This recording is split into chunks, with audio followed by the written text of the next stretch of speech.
Hello दोस्तों, मैं राघवेंद्र साहू आपके चैनल दृष्टि न्यू विजन में आपका हार्दिक स्वागत करता हूं। पिछले वीडियो में मैंने हिंदी में आपको शब्द भेद के विषय में बताया कि शब्दों का वर्गीकरण हम कितने प्रकार से कर सकते हैं। हमने बताया उत्पत्ति के आधार पर भी हम शब्दों का वर्गीकरण करते हैं, रचना बनावट के आधार पर भी हम शब्दों का वर्गीकरण होता है, व्याकरणिक विवेचना के आधार पर शब्दों का वर्गीकरण और अर्थ के आधार पर। तो उत्पत्ति या ऐतिहासिक दृष्टिकोण के आधार पर जो शब्द मैंने 4 प्रकार के बताए, जिसमें से तत्सम, तद्भव, देशज, विदेशज और 5वां हमने डिस्कशन किया था संकर का। तो मैंने तत्सम की चर्चा हो गई थी पिछले वीडियो में, तद्भव बताया था और आज देशज के विषय में बताया था। आज चर्चा करना है विदेशज शब्दों के बारे में। तो उत्पत्ति के आधार पर या इसी कह सकते हैं ऐतिहासिक दृष्टिकोण के आधार पर, तो मैंने कहा तत्सम, तद्भव, देशज, विदेशज और संकर। तो तत्सम तद्भव बताया, देशज बताया। अब आपको विदेशज के बारे में चर्चा करते हैं। कौन सा शब्द है? विदेशज। इसी को हम कहते हैं विदेशी भी कहते हैं और आगत शब्द भी कहते हैं। क्या कहते हैं? आगत शब्द भी कहते हैं। या इसी को एक नाम और आता है ग्रहित शब्द, अर्थात ग्रहण किए हुए, ग्रहित शब्द भी। अगर हम विदेशज को तोड़ें तो क्या बनेगा भैया हमारा? विदेश प्लस जा। विदेश माने विदेश, जा माने उत्पन्न, यानी कि विदेश से उत्पन्न।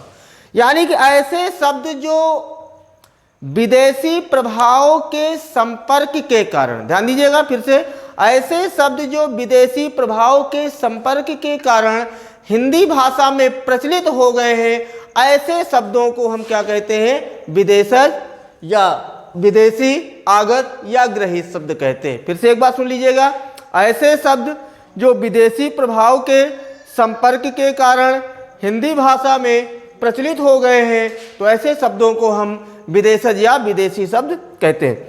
अब विदेशज या विदेशी शब्दों के अंतर्गत हम कई प्रकार के शब्दों को, जैसे हमारे देश में सबसे पहले मुस्लिम लोगों ने आक्रमण किया, तो मुस्लिमों के अंतर्गत आपका अरबी, फारसी, तुर्की, ये सारे शब्द आ जाएंगे।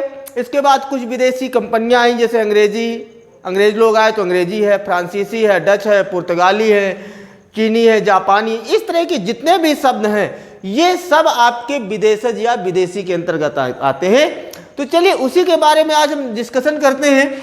तो पहला डाल लीजिएगा आप अरबी शब्द। कौन से शब्द? अरबी शब्द। अरबी शब्दों के अंतर्गत आपको कई प्रकार के शब्द आएंगे, जैसे मैंने कहा अदालत,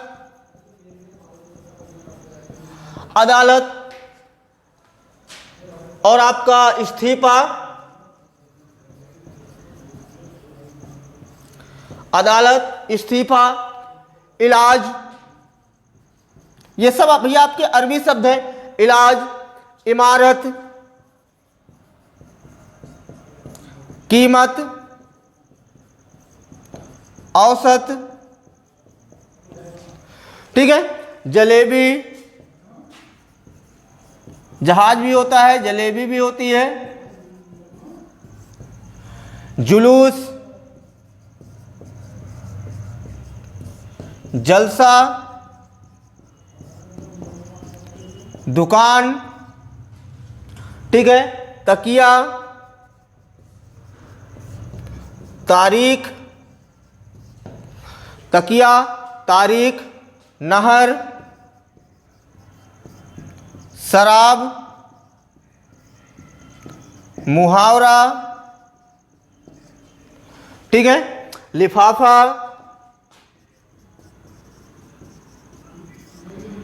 अखबार इत्यादि। इस प्रकार से बहुत से ऐसे शब्द होते हैं, ठीक है। तो अब देखिए कहीं कहीं ऐसा भी मिलता है, ऐसा भी बताया जाता है कि लगभग अरबी शब्दों की संख्या 3000 के आसपास बताई गई है, ठीक है। फारसी शब्दों की संख्या लगभग 3500 है और अंग्रेजी शब्दों की संख्या लगभग 2500। इस तरह से मतलब इसका चर्चा वर्णन आया हुआ। तो अब इसमें मैंने है तो बहुत से शब्द अरबी शब्द के अंतर्गत, लेकिन मैंने यहाँ पर उन शब्दों को लिखा जो ज़्यादा करके पूछे गए। अब देखिए अब इसमें से कौन कौन से बहुत बार पूछा गया है। मुहावरा आपका कई बार आया हुआ है कि मुहावरा किस भाषा का शब्द है। मुहावरा आपका अरबी भाषा का शब्द है। एक तकिया कई बार पूछा गया है। तारीख कई बार आई हुई है, ठीक है। और आपका इमारत है, ठीक है, दुकान है, ये सभी भैया आपके कैसे शब्द हैं, ये अरबी भाषा के शब्द हैं, ठीक है। तो यहाँ तक समझ में आया कि इसके अलावा बहुत से शब्द हैं, लेकिन यहाँ पर मैंने उन शब्दों का उल्लेख किया है जो ज़्यादा करके आपके एग्जाम में पूछे गए हैं, ठीक है। तो इसका स्क्रीनशॉट लेना बेटा। फिर आगे देखते हैं। तो ये तो हमने बताया मेन आपके अरबी शब्द। अब आते हैं फारसी शब्दों के अंतर्गत। तो फारसी शब्दों में भी आपके कुछ ऐसे महत्वपूर्ण शब्दों का मैं उल्लेख करता हूं। फारसी शब्दों में भी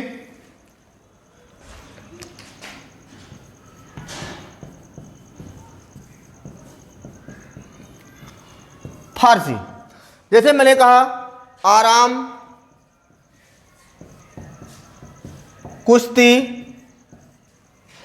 कारीगर,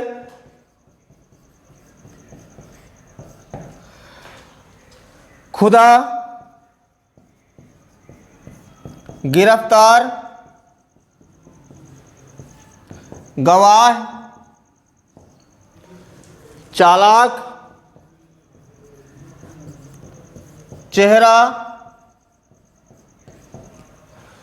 चश्मा, दीवार, ठीक है, बुखार, बर्फी, दर्जी और किसमिस इत्यादि। इस प्रकार से बहुत से ऐसे शब्द आपको इसमें भी मिल जाएंगे। तो यहाँ पर मैंने मेन शब्द आपको लिखा। जैसे यहाँ पर आपको एक बार चेहरा भी पूछा गया है, बर्फी आया हुआ है, बुखार पूछा गया है और चश्मा शब्द पूछा गया है। तो इस तरह से बेटा ये मेन हमने कैसे शब्द बता दिया है आपको, फारसी शब्दों की संख्या बता दी, यानी कि फारसी शब्द मुख्य आपको हमने बता दिया। इसके अलावा आपके विदेशज शब्दों के अंतर्गत आपके तुर्की भाषा के भी क्या आते हैं, शब्द आते हैं। कैसे आते हैं, तुर्की भाषा के भी शब्द आते हैं। तो तुर्की भाषा के शब्दों में देखते हैं कौन कौन से हैं। विशेष रूप से जो ज्यादा करके आए हुए हैं तुर्की भाषा के जो शब्द हैं, देखिएगा जरा।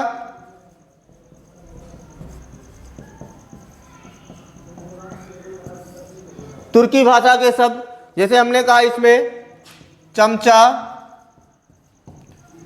चाकू, कैंची, दारोगा, आपका तोप, तोपची, तोपची, लाश, बेगम, ताश, ठीक है, बहादुर, ये मुख्य हमने आपको ये बता दिया। इसके अलावा इसमें आया कौन कौन से हैं, जैसे आपका चाकू और कैंची ये बहुत बार पूछा गया है। लाश भी आपका आया हुआ शब्द है। तोप, देखिए ज़्यादा करके जो मोस्टली आपके युद्ध से संबंधित शब्द हैं, जैसे मैंने कहा बारूद, बारूद भी आपका इसी के अंतर्गत आ जाएगा, ठीक है। बारूद भी आपका तुर्की भाषा के अंतर्गत आएगा, ठीक है भैया। तो यहाँ पर इस प्रकार से मुख्य आपके ये शब्द किसके हो गए, तुर्की भाषा के शब्द हैं। तो बहुत से इसमें भी शब्द हैं, लेकिन मैंने आपको मुख्य शब्दों का उल्लेख किया है जो ज़्यादा करके आपके उसमें पूछे गए हैं, ठीक है।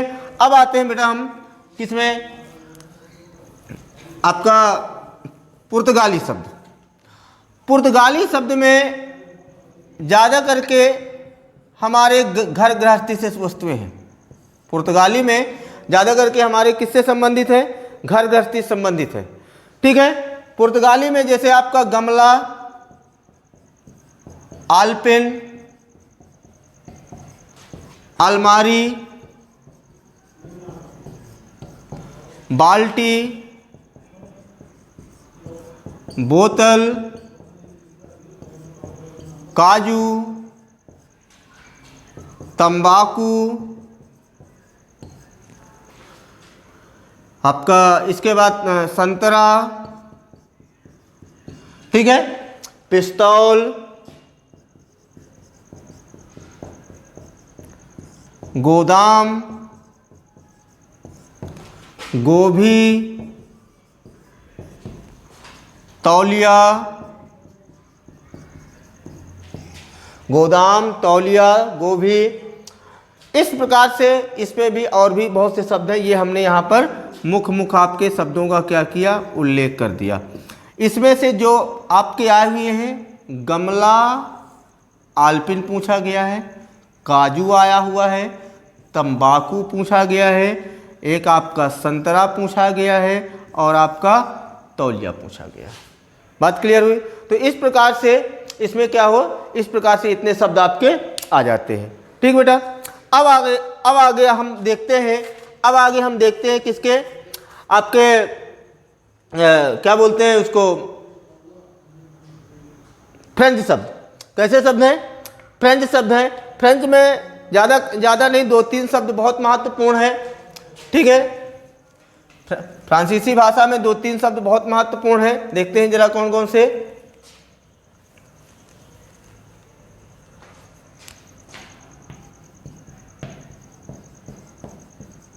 फ्रांसीसी, इसी को क्या कहोगे, फ्रेंच।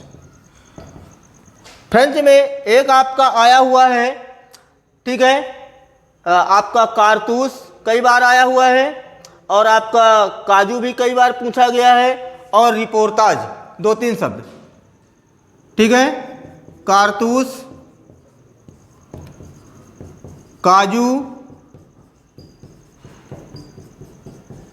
रिपोर्टाज, और एक शब्द आपका और पूछा गया है इसमें से फ्रांसीसी में, अंग्रेजी शब्द। कौन सा शब्द?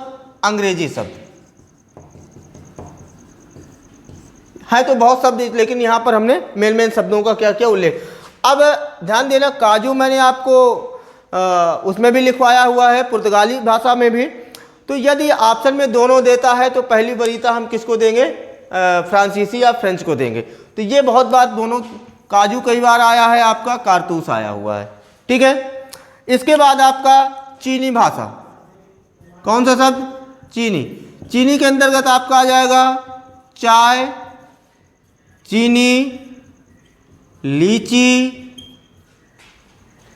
चीकू, चाय, चीनी, लीची, चीकू, पटाखा।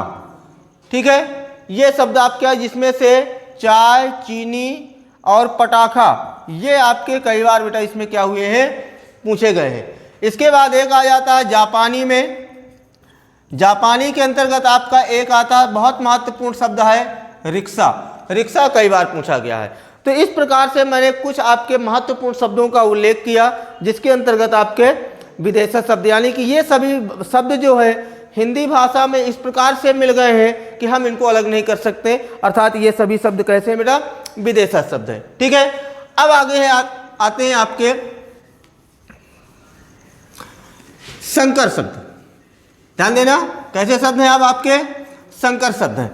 तो संकर शब्दों के अंतर्गत देखते हैं जरा।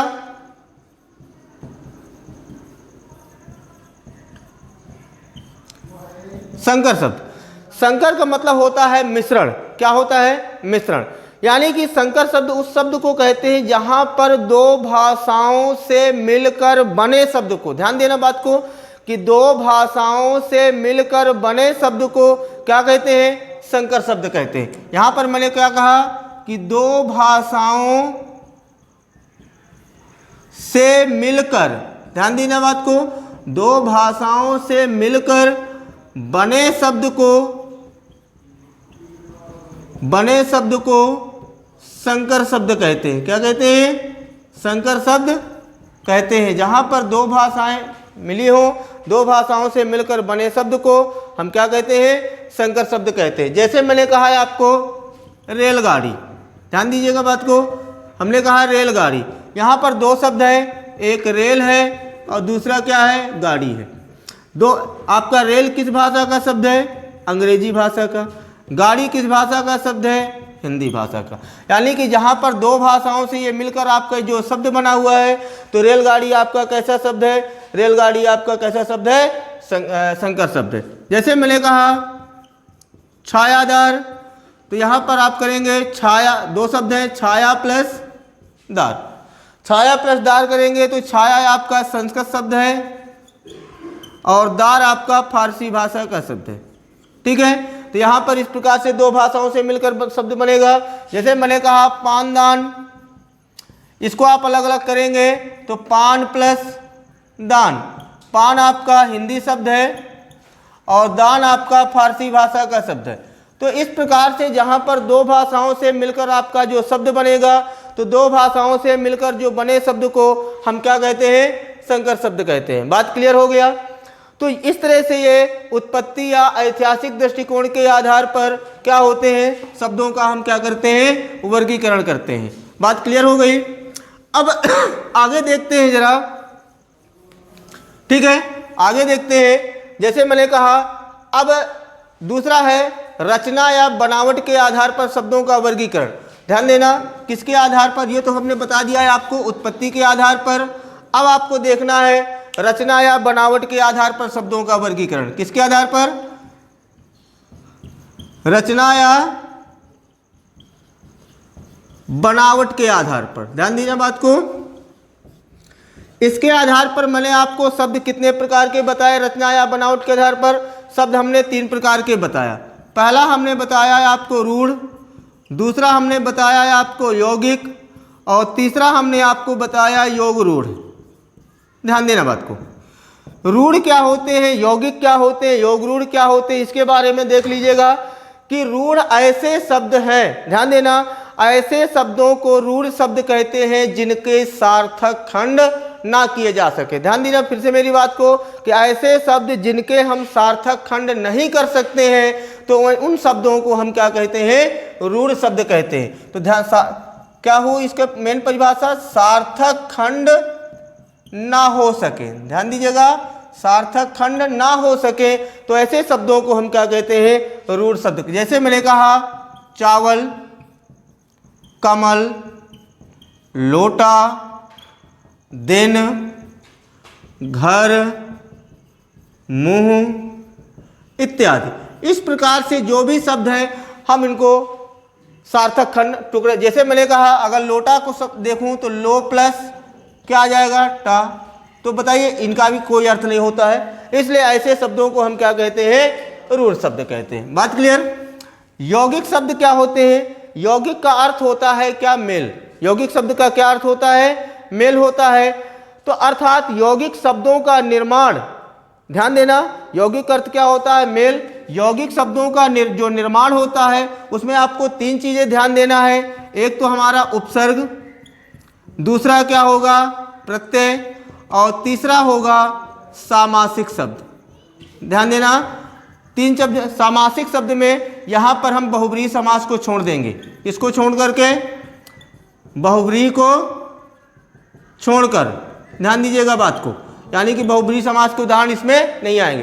तो यानी कि ऐसे शब्द जिसमें उपसर्ग लगा हो, प्रत्यय लगा हो, सामासिक और समास वाले जो शब्द होंगे वो आपके कैसे शब्द होंगे?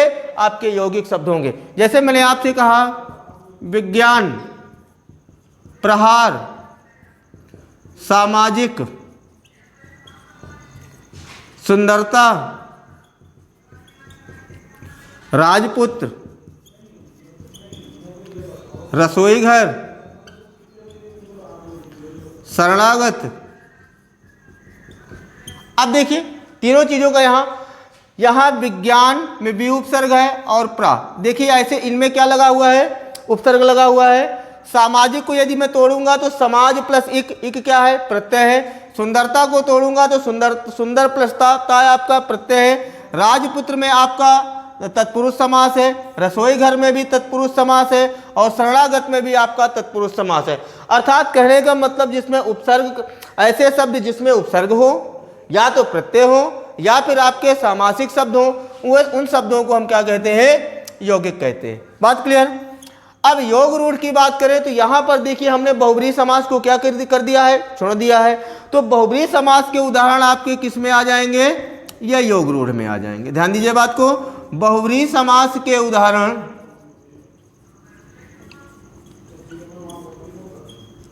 किस में आ जाएंगे, योग रूढ़। यानी कि ऐसे शब्द जो देखने में तो यौगिक होते हैं परंतु उनका अर्थ कुछ विशेष होता है, अर्थात इसमें बहुब्रीहि समास के उदाहरण आपके किसके आएंगे, योग रूढ़ के अंतर्गत आएंगे। जैसे मैंने आपसे कहा जलज, पंकज, लंबोदर,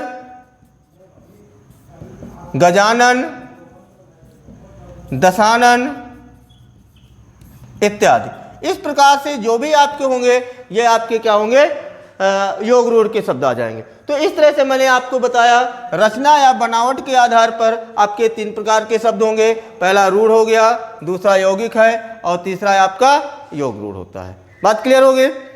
तो यहाँ तक बेटा समझ में आया। मैंने आपको शब्द भेद में उत्पत्ति के आधार पर शब्द बता दिया, चारों भेद तत्सम तद्भव देशज विदेशज संकर के बारे में बताया। रचना या बनावट के आधार पर भी मैंने आपको शब्द बताए, रूढ़ यौगिक आपके योग रूढ़ होते हैं। ठीक है, इसके बाद अगर हम जो व्याकरणिक विवेचना के आधार पर और आपके अर्थ के आधार पर जो शब्द होते हैं वो हम क्या करेंगे, आपको नेक्स्ट वीडियो में हम इसकी चर्चा करेंगे। ठीक है, तब तक के लिए धन्यवाद।